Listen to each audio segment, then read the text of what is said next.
Hi, it's Randi Sloane with Real Life, and I'm here at the Long Island International Film Expo, and I am standing with Patrick Devaney, who is the writer and director of two films, Identity Check and Calling All the Occupants. Hello. So nice Hi. to have you here. Thank you. So please, can you tell us what both of your films are about? Certainly. First of all, hello everybody.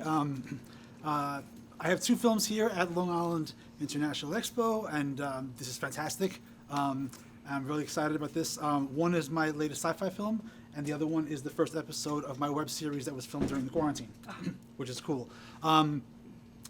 Identity Check, which is playing tonight, Thursday, is a film about an alternate future where the extremely rich can buy each other's entire identities as type of a business merger. Okay. So in our story, there are two people who are vying for the same top level, like the Jeff Bezos of the world, of their world. And one guy is in complete financial ruin, and his competitors come to buy him, his whole company, all his debt, and his personality, as an identity as a human being. So it's not only a corporate takeover; it's Right. an identity takeover. Right. So he can take over this person's identity and then act legally as them, right? Including all their business relationships and personal relationships. So that's a whole other thing. And then they think it's going to be a nice, easy, corporate takeover, and it doesn't exactly work out that way. So now your other film, Calling All the Occupants, Right. is that just, or the web series, is that, it's still science fiction. It is. So tell us about that. On Thursday night tonight, there's a film called Jumper by Jeremiah Kipp. And he showed it to me when it was first coming out, and I said, this is wonderful. He shot it during the quarantine. And I said, dude, this is fantastic. I really like it. And he wrote back to me, he said, that's fantastic. He goes, I can't wait to see what you and your sci-fi guys come up with during the quarantine. And I said, oh, you son of, I'm like, all right, here we The go. pressure. So I know. So he threw down the gauntlet. He didn't say it like that, but I knew what he meant. And I said, okay, what are we going to do with this? And I had to figure out a way to make it not just a Zoom meeting or not make it about the quarantine. Right. How do we do this? So what we had was a bunch of NASA scientists are on an emergency Zoom meeting. And they start calling each other and they find something. They find this signal that's all the way at the very edge of the solar system. And one of them hears a response. Oh, wow. And they start calling each other and they're like, yeah, what are you talking about? And they go, no, we're being serious. And then it turns out that they're not the only ones who heard it. They're not the only ones who responded. And then it turns out that, well, things happen. Oh, wow. So the series goes, it's the first one is the night that it happens. Okay. The next one is 2 weeks later when the humans say, we're not going to just let this happen. And then the next is 6 months later after it did happen. So, yeah. That's the thing with science fiction. You can just go as crazy as you want. You could get out there.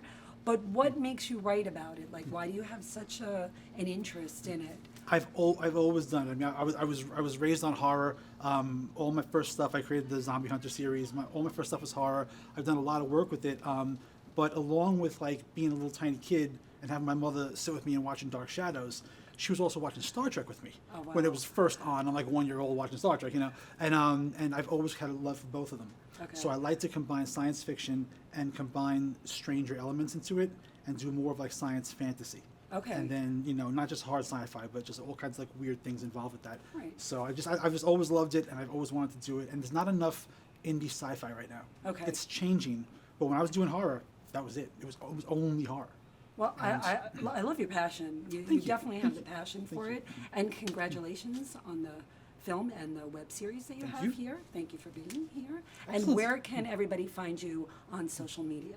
You can find me on Patrick Devaney on Facebook. You can go to pdevaney.com for my director reel, my actor reel, for all my productions.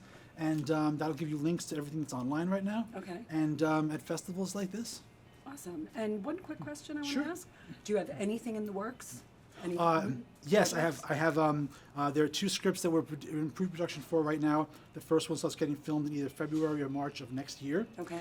It's about a time traveler who comes back and he tries to tell the people who capture him, listen, I'm from the future, I know, and no one seems to be really that impressed. And then you Takes find a lot out to impress these days. Exactly. You find out exactly, and like he can't get his mind around it. He's like, I'm in the past, and everyone's like, okay. So anyway, so you were born, and so you explain that, and then there's another one. I've just finished writing, and we just finished casting except for one person, and that's a whole other thing about a retired Vietnam vet who decides to find a roommate in Craigslist. Oh. And his 3 children come to try to talk him out of this because they're like, Dad, you don't understand what this is. And he's like, I survived the war. I know what this is. This is a roommate. What could be wrong? Wow. So that's and then it takes a whole other weird thing. So yeah. Good luck with those. Thank and you. hope to see you around. And Thank you. That's it. Patrick Devaney.